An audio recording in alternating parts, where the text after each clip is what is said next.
السلام علیکم ورحمۃ اللہ وبرکاتہ۔ بسم اللہ الرحمن الرحیم۔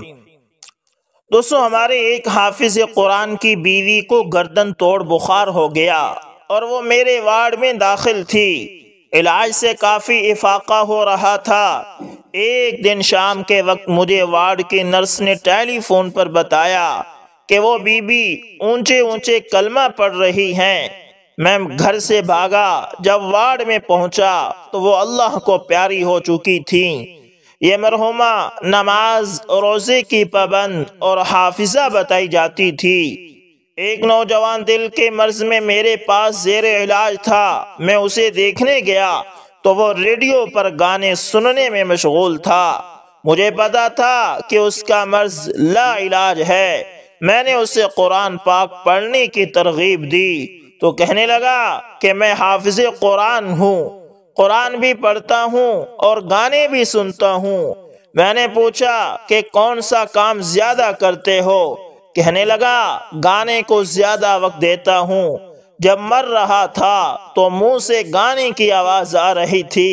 کلمہ نصیب نہ ہوا۔ کیسی بد نصیبی ہے کہ اللہ کے کلام کو گانے سے کمتر سمجھا تو موت کے وقت کلمہ جیسی عظیم نعمت سے محرومی ہوئی۔ ایک ڈاکٹر آخری وقت میں ریڈر ڈائجسٹ طلب کر رہا تھا اور ان کی بیگم پاس کھڑی کلمے کی تلقین کر رہی تھی۔ جب وہ فوت ہو گئے تو ان کی بیگم نے بتایا کہ انہیں ریڈر ڈائجسٹ پڑھنے کا بہت شوق تھا کیونکہ یہ ان کی محبوب چیز تھی، اس لیے موت کے وقت بھی اس کی طلب تھی۔ ایک زمیندار موت کے وقت بار بار یہ دریافت کر رہا تھا کہ بھینس کو چارہ ڈالا ہے۔ یہ شکایت جب اس کے رشتہ داروں نے آ کر کی تو میں چونک اٹھا اور سمجھ لیا کہ اس کا آخری وقت ہے، کیونکہ اس کی ساری زندگی بھینس اور چارے میں گزری ہے۔ اس لیے مرتے وقت وہی چیز سامنے آئی اور کلمہ طیبہ سے محروم ہو گیا۔ ایک مریض میرے وارڈ میں داخل تھا۔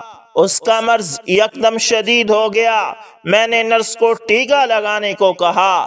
نرس نے ٹیکہ لگایا تو اس کو بہت گندی گالیاں دی۔ نرس نے دوسرا ٹیکہ لگانے سے انکار کر دیا تو میں نے ٹیکہ لگایا تو مجھے اور گندی گالی دی اور تھوڑی دیر بعد مر گیا۔ تحقیق پر معلوم ہوا کہ گالی دینا اس کا تقیہ کلام تھا، ہر بات پر گالی دیتا، جس کی وجہ سے موت کے وقت یہی گالیاں ہی اسے نصیب ہوئی۔ دوستو، میرے وارڈ میں ایک نوجوان گردے فیل ہونے سے مرا۔ 3 دن تک اس پر نزع کی حالت رہی اور اتنی بری موت مرا کہ پچھلے 40 سال سے میں نے ایسی موت نہیں دیکھی۔ میں ابھی بھی اس کا سوچوں تو مجھے خوف آ جاتا ہے۔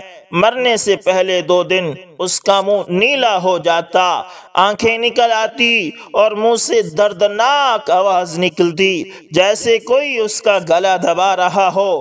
مرنے سے 1 روز قبل یہ حالت اتنی شدید ہوئی کہ وارڈ سے دوسرے مریض بھاگنے شروع ہو گئے۔ اس کا باپ آیا اور منتیں کرنے لگا کہ اس کو زہر کا انجیکشن لگا دیں، لیکن میں مانا نہیں کیونکہ بحیثیت ڈاکٹر یہ میرا پیشہ ہی نہیں۔ اس نوجوان کی حالت جب برداشت سے باہر ہوئی تو اس کو ایک دوسرے کمرے میں شفٹ کیا گیا، جہاں 1 دن بعد وہ اسی کربناک حالت میں مر گیا۔ بعد میں پوچھنے پر اس کے والد نے بتایا کہ یہ اپنی بیوی کو خوش کرنے کے لیے اپنی ماں کو مارا کرتا تھا اور میں اس کو بہت روکا کرتا تھا کہ بدبخت ایسا نہ کر، یہ تیری ماں ہے۔ ڈاکٹر صاحب، یہ بری موت اسی کا نتیجہ ہے۔ استغفر اللہ۔ دوستو، یاد رکھیے، انسان مرتے وقت وہی کام کرتا ہے جس کو دنیا میں وہ زیادہ سے زیادہ کرتا ہے۔ اپنے آپ سے پوچھئے کہ میں کون سا کام زیادہ سے زیادہ کرتا ہوں یا کرتی ہوں، اور وہی کام کرتے ہوئے موت آ گئی تو کیا تو پھر میں کیا رب کو منہ دکھاؤں گا؟ اللہ پاک ہم سب کو ہدایت دے اور راہ راست پر چلنے والا بنا دے، آمین۔ دوستو، جاوید چودھری صاحب لکھتے ہیں کہ دنیا میں 3 جگہیں ایسی ہیں جہاں آپ زندگی کی اصل حقیقت جان سکتے ہیں۔ ہم کیا ہیں، ہماری اوقات کیا ہے، ہماری حسرتوں، ہماری خواہشوں اور ہماری سماجی، معاشرتی اور معاشی ترقی کی حیثیت کیا ہے، اور ہماری نفرتوں، ہماری رقابتوں اور ہماری دشمنیوں کی اصل حقیقت کیا ہے۔ آپ مہینے میں ایک بار ان جگہوں کا وزٹ کر لیا کریں، آپ کو اپنے ظاہر اور باطن دونوں کی اوقات سمجھ آ جائے گی۔ میں اکثر ان جگہوں پر جاتا ہوں اور کسی کونے میں چپ چاپ بیٹھ کر زندگی کی اصل حیثیت دیکھتا ہوں اور پھر پوری طرح چارج ہو کر واپس آ جاتا ہوں۔ یہ 3 جگہیں قبرستان، ہسپتال اور جیل ہیں۔ آپ کبھی اپنا سب سے قیمتی سوٹ پہنیں، شیو کریں، جسم پر خوشبو لگائیں، جوتے پالش سے چمکائیں، اپنی سب سے مہنگی گاڑی نکالیں اور شہر کے سب سے بڑے قبرستان میں چلے جائیں۔ آپ ایک کونے سے دوسرے کونے تک قبروں کے کتبے پڑھنا شروع کریں۔ آپ تمام قبروں کا سٹیٹس دیکھیں، آپ کو محسوس ہوگا ان قبروں میں سوئے ہوئے زیادہ تر لوگ سٹیٹس کے لحاظ سے آپ سے کہیں آگے تھے۔ یہ لوگ آپ سے زیادہ مہنگے سوٹ پہنتے تھے، دن میں 2 بار شیو کرتے، ان کے پاس زیادہ مہنگی پرفیومز تھی، یہ اطالوی جوتے خریدتے تھے اور ان کے پاس آپ سے زیادہ مہنگی اور لگژری گاڑیاں تھی، لیکن آج یہ مٹی میں مل کر مٹی ہو چکے ہیں اور قبر کا کتبہ ان کی واحد شناخت رہ گیا ہے۔ آپ کو محسوس ہوگا یہ لوگ رتبے، اختیار اور تکبر میں بھی آپ سے بہت آگے تھے۔ مکھیاں بھی ان کی ناک پر بیٹھنے سے پہلے 100 بار سوچتی تھی، ہوائیں بھی ان کے قریب پہنچ کر محتاط ہو جاتی تھی، اور یہ کبھی اس زمین، اس ملک اور اس سسٹم کے لیے ناگزیر سمجھے جاتے تھے۔ لیکن پھر کیا ہوا؟ ایک سانس ان کے پھیپھڑوں سے باہر نکلی اور واپس جانے کا راستہ بھول گئی، اور اس کے بعد یہ لوگ دوسروں کے کندھوں پر سفر کرتے ہوئے یہاں پہنچے، اور زندگی انہیں فراموش کر کے واپس لوٹ گئی، اور اب ان کا مرتبہ، ان کے اختیارات، ان کا تکبر اور ان کی ناگزیریت 2 فٹ کے کتبے میں سمٹ کر رہ گئی۔ آپ قبرستان کی کسی شکستہ قبر کے سرہانے بیٹھ جائیں، اپنے ارد گرد پھیلی قبروں پر نظر ڈالیں اور اپنے آپ سے یہ سوال پوچھئے، میرے پاس کتنا وقت باقی ہے؟ آپ کو اس سوال کے جواب میں تاریکی، سناٹا اور بے بسی کے سوا کچھ نہیں ملے گا۔ آپ اسی طرح کبھی کبھی ہسپتالوں کا چکر بھی لگا لیا کریں، آپ کو وہاں اپنے جیسے سینکڑوں، ہزاروں لوگ ملیں گے۔ یہ لوگ بھی چند دن، چند گھنٹے پہلے تک آپ کی طرح دوڑتے، بھاگتے، لپکتے اور شور مچاتے انسان تھے۔ یہ بھی آپ کی طرح سوچتے تھے کہ یہ زمین پر ایڑی رگڑیں گے تو تیل کے چشمے پھوٹ پڑیں گے۔ ان کا بھی یہی خیال تھا کہ یہ پاؤں مار کر زمین دہلا دیں گے، اور ان کو بھی یہ گمان تھا کہ دنیا کا کوئی وائرس، کوئی جراثیم اور کوئی دھات انہیں نقصان نہیں پہنچا سکتی۔ لیکن پھر ایک دن زندگی ان کے لیے عذاب بن گئی۔ ان کے پاؤں، ان کے ہاتھ، ان کی آنکھیں، ان کے کان، ان کا جگر، ان کا دل، ان کا دماغ اور ان کے گردے ان کے ساتھ بے وفائی کر گئے، اور یہ اپنے ٹھنڈے گرم محلوں سے نکل کر ہسپتال کے بدبودار کوریڈورز کے مسافر بن گئے۔ آپ ہسپتالوں کے پرائیویٹ وارڈز اور مہنگے پرائیویٹ ہسپتالوں کا چکر ضرور لگایا کریں دوستو۔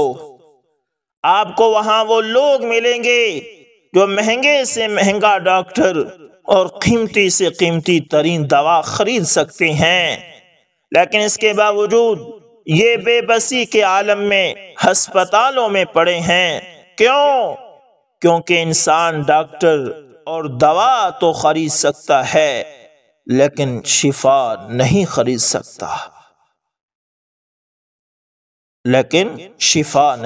سکتا، اور یہ لوگ قدرت کے اس قانون کے قیدی بن کر ہسپتالوں میں پڑے ہیں۔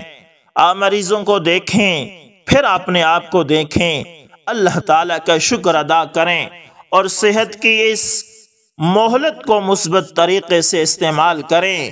آپ جیلوں کا چکر بھی لگایا کریں، آپ کو وہاں ایسے سینکڑوں ہزاروں لوگ ملیں گے جو کبھی آپ کی طرح آزاد پھرتے تھے۔ یہ رات کے 3 بجے کافی پینے نکل جایا کرتے تھے۔ یہ سردیوں کی یخ ٹھنڈی راتیں اپنے نرم اور گرم بستر پر گزارا کرتے تھے، لیکن یہ کسی دن اپنے کسی حیوانی جذبے کے بہکاوے میں آ گئے، یہ کسی کمزور لمحے میں بہک گئے اور عیش میں یا پھر خوف میں ان سے کوئی ایسی غلطی سرزد ہو گئی جس کی پاداش میں یہ لوگ سلاخوں کے پیچھے پہنچ گئے ہیں، اور یہ اب جیل کے معمول کے مطابق زندگی گزارنے پر مجبور ہو چکے ہیں۔ آپ سزائے موت کے قیدیوں سے بھی ضرور ملا کریں، آپ کو ان سے مل کر محسوس ہوگا۔ ہم لوگ رقابت کے جذبے کو ایک لمحے کا سکھ دینے کے لیے ہم اپنی انا کو گنے کا رس کا ایک گلاس پلانے کے لیے ہم 1 منٹ کے لیے اپنی ناک کو دوسروں کی ناکوں سے بلند رکھنے کے لیے اور ہم دوسروں کی ضد کو کچلنے کے لیے بعض اوقات ایسی غلطی کر بیٹھتے ہیں کہ موت بھی ہم پر ترس کھانے سے انکار کر دیتی ہے، اور ہم جیل کی سلاخیں پکڑ کر اور اللہ تعالیٰ سے معافی مانگ کر دن کو رات اور رات کو دن میں ڈھلتا ہوا دیکھتے ہیں، لیکن ہماری سزا پوری نہیں ہوتی۔ آپ جیل کے قیدیوں کو سلاخوں کے پیچھے کھڑے ہو کر اپنی بیویوں کو حسرتوں سے دیکھتے ہوئے دیکھیے، آپ ان کی کامتی ہوئی ان انگلیوں کو دیکھیے جو اپنے بچوں کے لمس کو ترس گئی ہیں، آپ ان کے بے قرار پاؤں دیکھیے جنہیں آزادی کا احساس چکھے ہوئے کئی برس بیت چکے ہیں، اور آپ ان کی آنکھوں میں تیرتے ہوئے انرت جگوں کی فصلیں بھی دیکھیے جو انہوں نے اپنی غلطی، اپنی کوتاہی اور اپنے جرم پر معافی مانگ کر اگائی ہیں، لیکن قدرت یہ فصل کاٹنے پر راضی نہیں ہو رہی۔ آپ ان لوگوں کو دیکھیے، اپنے اوپر نگاہ ڈالیے اور پھر یہ سوچئے، آپ پھر بھی دن میں ایسے سینکڑوں ہزاروں کمزور لمحے آتے ہیں آپ کے پاس، آپ بھی لالچ کے بہکاوے میں آتے ہیں، آپ بھی غرور اور تکبر کے ماؤنٹ ایورسٹ پر چڑھ جاتے ہیں، آپ بھی رقابت کے نرغے میں آ کر دوسرے لوگوں کی زندگیوں کو کھیل بنا لیتے ہیں، آپ بھی غیرت کے سیراب میں الجھ کر دوسروں کا خون پینے کا فیصلہ کرتے ہیں، اور آپ بھی دوسروں کے مال کو اپنا بنانے کے منصوبے بناتے ہیں، لیکن کوئی نادیدہ ہاتھ، کسی دوست کی کوئی نصیحت اور حالات کی کوئی مہربانی آپ کو روک لیتی ہے، آپ باز آ جاتے ہیں، اور یہ بھی ہوتا ہے کہ قدرت آپ پر خاص مہربانی کرتے ہوئے آپ کی خامیوں، آپ کی کوتاہیوں، آپ کی غلطیوں، آپ کے گناہوں اور آپ کے جراثیم پر پردہ ڈال دیتی ہے۔ یہ آپ کو گواہیوں، ثبوتوں، قانون اور کچہریوں سے بچائے رکھتی ہے، لیکن آپ قدرت کی اس مہربانی کو اپنی چالاکی، اپنا کمال سمجھ لیتے ہیں۔ آپ یہ سمجھ بیٹھتے ہیں کہ آپ 400 بھراج ہیں جسے اللہ تعالیٰ نے قانون کی آنکھوں میں خاک جھونکنے کے لیے دنیا میں بھیجا ہے، اور دنیا کو کوئی قانون، کوئی ضابطہ اور کوئی بھی چیز اسے پکڑ نہیں سکے گی۔ آپ کو قبرستانوں، ہسپتالوں اور جیلوں میں بے گناہ معصوم اور انتہائی شریف لوگ بھی ملیں گے۔ یہ لوگ کبھی کوئی ضابطہ، کوئی اصول نہیں توڑتے تھے، یہ اس قدر محتاط لوگ تھے کہ یہ آب زمزم بھی ابال کر پیتے تھے، یہ دودھ، دہی اور مکھن کے لیے اپنی بھینس پالتے تھے اور دیسی مرغی کا شوربہ پیتے تھے، یہ ہمیشہ رات 9 بجے سو جاتے تھے اور صبح 5 بجے اٹھ جاتے تھے اور ان سے پوری زندگی کوئی بے اعتدالی، کوئی غفلت سرزد نہیں ہوئی۔ آپ ایسے لوگ بھی دیکھیں گے جو آرام سے اپنے گھر میں سوئے ہوئے تھے، جو اپنی لین میں گاڑی چلا رہے تھے یا فٹ پاتھ پر اپنی سمت میں جا رہے تھے، اور آپ کو ایسے لوگ بھی ملیں گے جنہوں نے پوری زندگی قانون کا احترام کیا۔ یہ تھانے کے سامنے سے گزرتے ہوئے سر جھکا لیتے تھے اور نیلی پیلی ہر قسم کی یونیفارم کو سلام کر کے آگے جاتے تھے، اور جو دوسری جنگ عظیم کے دوران بننے والے قوانین کا بھی احترام کرتے تھے، اور جنہوں نے آج بھی سائیکل پر بتی لگوا رکھی تھی، لیکن پھر یہ لوگ دوسروں کے کیے ہوئے جرائم میں محبوس ہو گئے۔ یہ بے گناہ ہونے کے باوجود قانون کے نہ کھلنے نہ ٹوٹنے والے دھانتوں میں پھنس گئے۔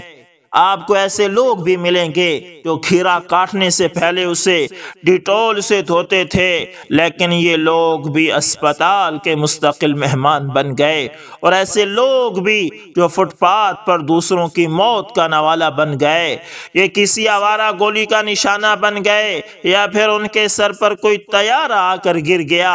آپ ان لوگوں کو دیکھیے اور اس کے بعد اپنے اوپر نگاہ ڈالیے اور پھر سوچئے یہ طیارہ آپ پر بھی گر سکتا ہے۔ دوسری لین سے کوئی گاڑی اڑ کر آپ کے موٹر سائیکل آپ کی گاڑی پر بھی گر سکتی ہے، اور ڈاکٹر اچانک آپ کو بھی کینسر کا مریض ڈکلیئر کر سکتے ہیں، یا پھر آپ کے دل کے اندر بھی اچانک درد کی ایک لہر دوڑ سکتی ہے اور آپ کو کلمہ تک پڑھنے کی مہلت نہیں ملتی۔